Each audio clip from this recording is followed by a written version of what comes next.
भगवते वासुदेवाय।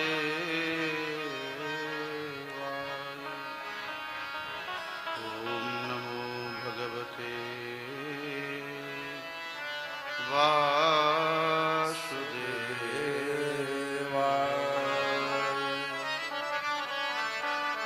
स्वस्ति श्री गणेशाय नमः।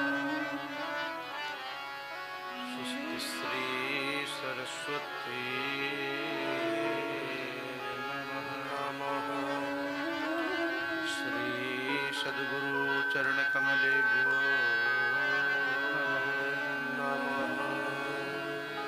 नमः। परमहंसास्वादित चरण कमल चिन्मकरंदाय भक्तजनमानस निवासाय श्रीमते रामचंद्राय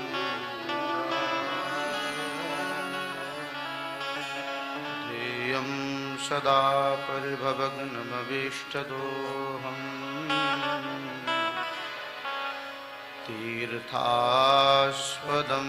शिवविरञ्चि नुतं शरण्यं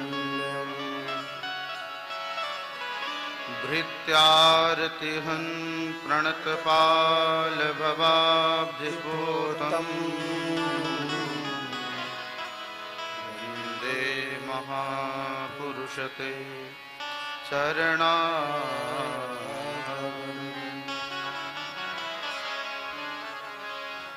नारायणं नमस्कृत्यं नरं चैव नरोत्तमं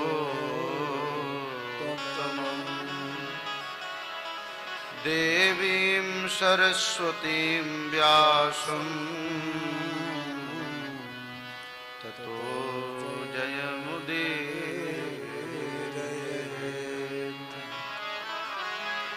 चैतन्यं शाश्वतं शान्तं व्योमातीतं निरञ्जनं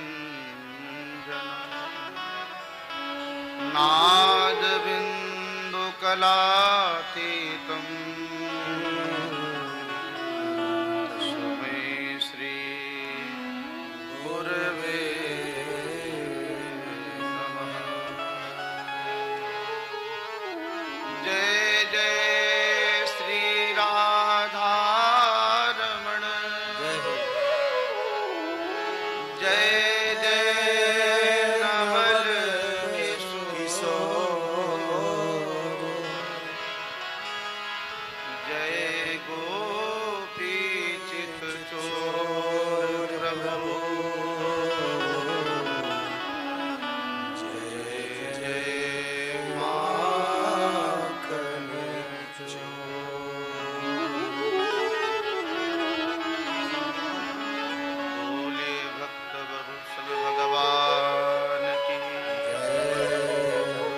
राधा रानी सरकार की श्री सुखदेव भगवान की श्री शुक्रताल धाम की राजर्षि परीक्षित जी महाराज की भक्त वृंदों की नमः। पार्वती पतये हर हर महादेव। भजो माधव मुकुंद मुरारी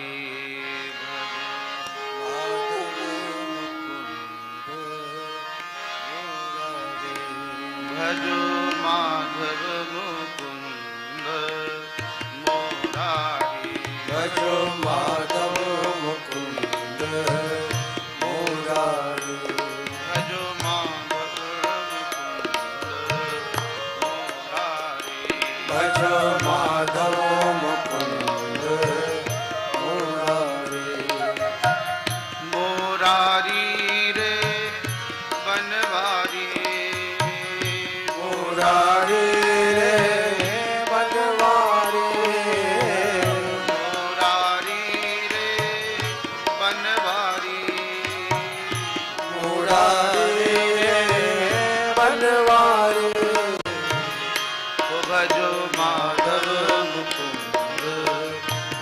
ओ भजो माधव मुकुंद मुरारी।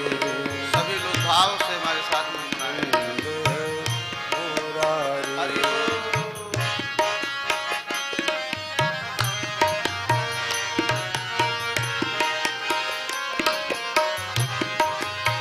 बड़े भाव और प्रेम के साथ गाए।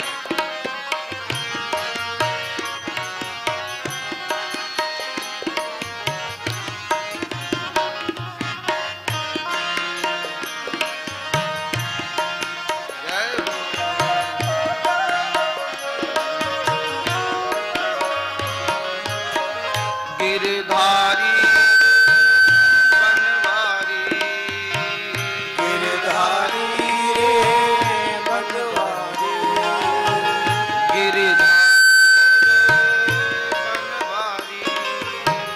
गिरधारी रे बनवारी। माधव मुकुंद मुरारी, भजो राधव मुकुंद बनवारी। गिरधारी भजो राधव मुकुंद हरि मुरारी।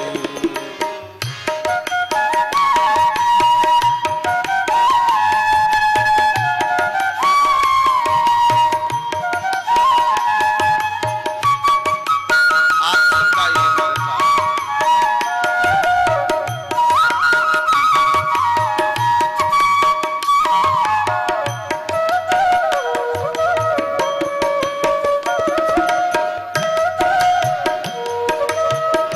जय हो।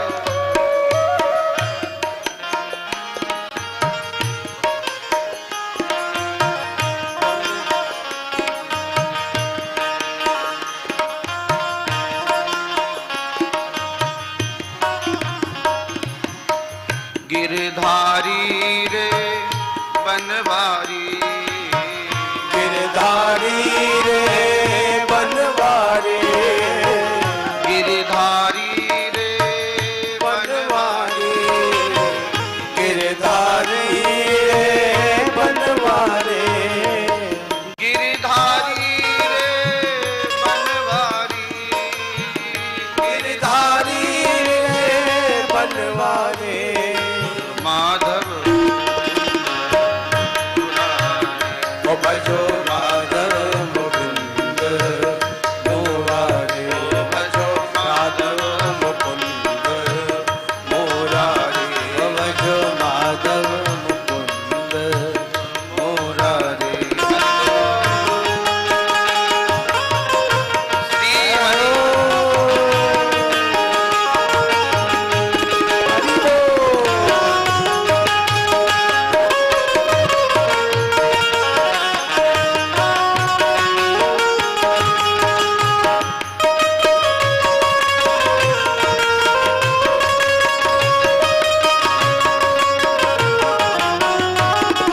हरि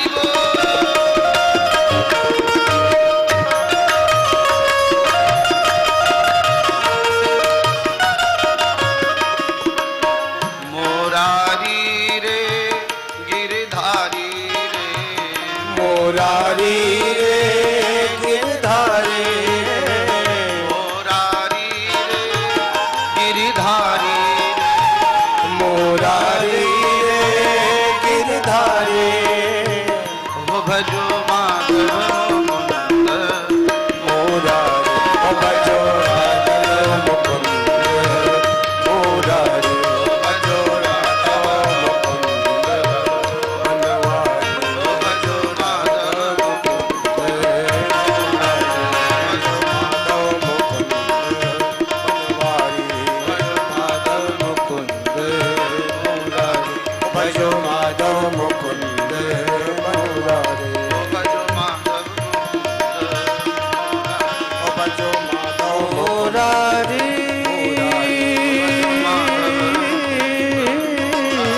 भजो माधव मुकुंद मुकुंद भजो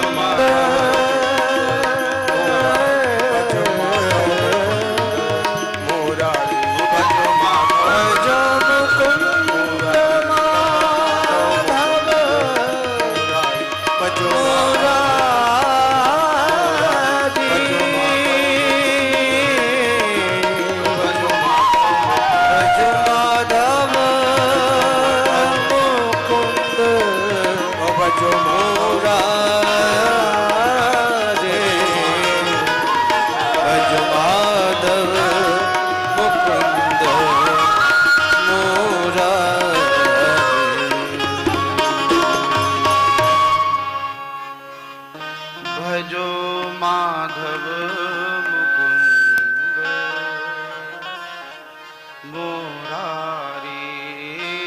भजो माधव मुकुंद मुरारी। परिनिष्ठितोऽपि नैर्गुण्या उत्तमश्लोकलीलया गृहीत चेता राजर्षे आख्यानं यदधीतवान्। परम मंगलमय परात्पर अखिलेश्वर अकारण करुणा वरुणालय भगवान श्री बांके बिहारी श्री राधा हृदय बिहारी भगवान श्याम सुंदर, क्योंकि बिना भगवत कृपा के ऐसा शुभ अवसर उपस्थित नहीं होता है। सुतदारा अरु लक्ष्मी पाप्यु के घर हो, लेकिन संत समागम हरि कथा तुलसी दुर्लभ दो। किसी के यहाँ बहुत अच्छा परिवार हो जाए का ये संभव है, किसी के पास अपार धन हो जाए ये संभव है का ये तो पापी को भी प्राप्त हो जाता है। सुतदारा और लक्ष्मी, लेकिन दो चीजें दुर्लभ हैं। कौन कौन सी? का संत समागम, किसी संत का आश्रय मिल जाए और भगवान की कथा सुनने को मिल जाए, यह दुर्लभ है। इसलिए यह सिर्फ भगवान की कृपा से ही प्राप्त होता है। अब मुहि भा भरोस हनुमंता, बिनु हरि कृपा मिलहि नहीं संता। बिना भगवान की कृपा के ऐसा अवसर उपस्थित नहीं होता। ठाकुर जी की कृपा, कल्प वृक्ष की पावन छाया, मां गंगा का परम पावन किनारा, श्री सुखदेव भगवान की यह साधना स्थली, श्री हनुमान जी का पावन सानिध्य और दूर दूर से पधारे हुए हमारे सभी श्रद्धालु भक्तजन। लोग कहते हैं महाराज कथा में बहुत भीड़ नहीं है। हमने कहा ये तो अच्छा है, गर्मी के समय में बैठने में सुविधा है। बहुत ज्यादा भीड़ हो जाए तो समस्या है। भीड़ नहीं है, आप चाहे जहां बैठिए, कोई समस्या नहीं। और वैसे भी कथा में भीड़ की आवश्यकता नहीं है, कथा में भाव की आवश्यकता है। हमारे यहाँ पुरातन काल में जो भी कथाएं हुई हैं, उन कथाओं में भीड़ कहां थी? भगवान शंकर ने सुनाया, जगदम्बिका मां पार्वती ने सुना, श्री कागभूषण जी ने सुनाया, गरुड़ जी ने सुना, याज्ञवल्क्य जी ने सुनाया, भरद्वाज जी ने सुना, श्री सुखदेव भगवान ने सुनाया, राजर्षि परीक्षित ने सुना, मैत्रेय जी ने सुनाया, विदुर जी ने सुना। जहां संवाद हुआ है वहां भीड़ ज्यादा नहीं हुई। का यहां भाव की आवश्यकता है, और भाव से हम एक शब्द भी कथा का मिल जाए तो वह एक शब्द भी हमारे जीवन को धन्य कर देता है। राजा परीक्षित गंगा जी के किनारे बैठे हुए हैं, 4 दिन हो गए, राजर्षि परीक्षित ने जल नहीं पिया, भोजन नहीं किया। ये कथा जब चली है तो ये सिर्फ 3 घंटे कथा नहीं चली थी। वह कथा कैसे चलती थी? का अनवरत 24 घंटे। जो सुखदेव जी ने कथा सुनाई है राजर्षि परीक्षित को, वह घंटे 2 घंटे की कथा नहीं थी, वह 2, 4, 5 घंटे की कथा नहीं थी। वह कथा कैसी थी? का शुद्ध संस्कृत में और 24 घंटे। अगर कथा संस्कृत में न हुई होती तो संस्कृत में लिखने की आवश्यकता क्या थी? कथा संस्कृत में लिखी है, इसका मतलब है उस समय इस संस्कृत में ही आख्यान हुआ है। सुनने वाला भी विद्वान और सुनाने वाला भी विद्वान। सुनने वाला कौन है? का ब्रह्मरात है, विष्णुरात है, और सुनाने वाला ब्रह्मरात है। राजा परीक्षित का एक नाम है विष्णुरात। इसका मतलब क्या है? भगवान विष्णु ने जिनकी गर्भ में रक्षा की है, इसलिए इनका नाम विष्णुरात है। और श्री सुखदेव भगवान कौन है? का ये ब्रह्मरात हैं, वेद व्यास के पुत्र हैं और 12 वर्ष तक मां के गर्भ में रहे। 4 दिन निकल गए, 4 दिन समाप्त हो गए, राजा परीक्षित ने जल भी नहीं पिया। सुखदेव भगवान कहने लगे, राजन कुछ खा पी लो, कुछ जलपान कर लो। राजा परीक्षित ने जानते हो क्या कहा? नैसाति दुस्सहा क्षुन्माम तिक्तोदमपि बाधते पिबंतम तुन्मुखाम्बोज अच्युतम हरि कथामृतम। राजा परीक्षित ने कहा, गुरुदेव नैसात दुस्सहा क्षुन्माम तिक्तोदमपि बाधते, ये भूख और प्यास मुझे नहीं लगी है, न तो भूख लगी है न प्यास लगी है। कहा, संसार के जल को क्यों पिए जब भगवान की कथा सुनने को मिल रही है, आपके द्वारा जो अमृत पिलाया जा रहा है। पिबंतम त्वन्मुखाम्बोज अच्युतम हरि कथामृतम। कहा, भगवान श्री हरि की अमृत कथा का हम लोग लाभ कर प्राप्त कर रहे हैं, इसके सिवा और कौन से भोजन और जल की आवश्यकता है? आप तो हमें कथा सुनाते जाइए। कथा सुनाने से जब अतृप्ति, सुनने में अतृप्ति का आभास हो तो समझना अब कथा का फल मिल रहा है। कथा सुनकर के तृप्त हो जाए तो समझना अब कथा का फल हमको प्राप्त नहीं हुआ। कथा में सुनने के बाद लगे कि हमने बहुत कुछ सुन लिया, अब सुनना शेष नहीं रह गया, अब क्या सुने? कई लोग कहते हैं, महाराज वही भागवत की कथा, वही रामायण जी की कथा बार बार सुने, कैसे, क्यों? तो उनसे पूछा जाए कि आप अन्न खाते हैं, ये प्रतिदिन खाते हैं कि नहीं खाते? दाल चावल सब्जी रोटी प्रतिदिन भोजन मिलता है, क्यों? का इस भोजन से हमारा यह शरीर पुष्ट होता है। जो अन्न खाते हैं उसके बिना शरीर कमजोर हो जाता है, वैसे ही भगवान की कथा के बिना हमारी आत्मा कमजोर हो जाती है, हमारा आत्मबल कमजोर हो जाता है। हमें आत्मबल चाहिए तो भगवान की कथा सुने। अपनी आत्मा को पुष्ट करना हो तो भगवान की कथा सुने, सत्कर्म करें। सत्कर्म करने के बाद एक आत्मतोष प्राप्त होता है, मैंने अच्छा काम किया, एक संतुष्टि मिलती है, आज मैंने अच्छा काम किया। प्रारंभ में भले ही मन नहीं लगता है, लेकिन करने के बाद अच्छा लगता है। आप कथा सुनाते जाएं, इस कथा को सुनकर के मेरा मन नहीं भरता है। गोस्वामी जी महाराज रामचरितमानस में कहते हैं, रामचरित जे सुनत आधारी, रामचरित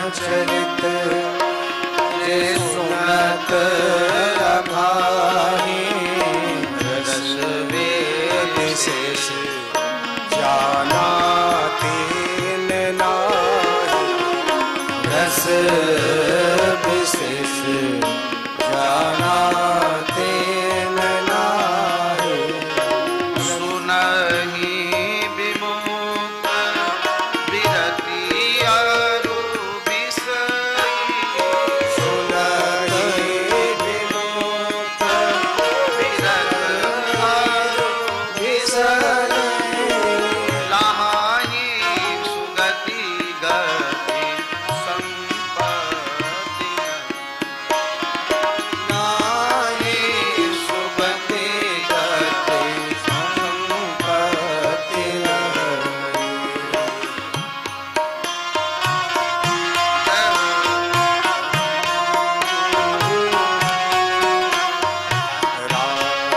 रामचरित जे सुनत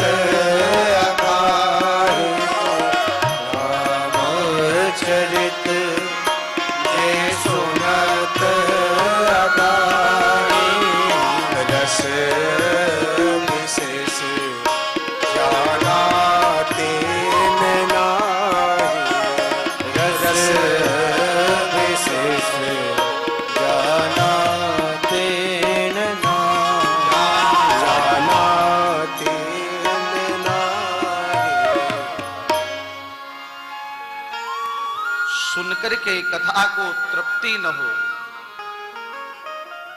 अतृप्ति बनी रहे, और सुने और सुने और सुने, ऐसा भाव बने।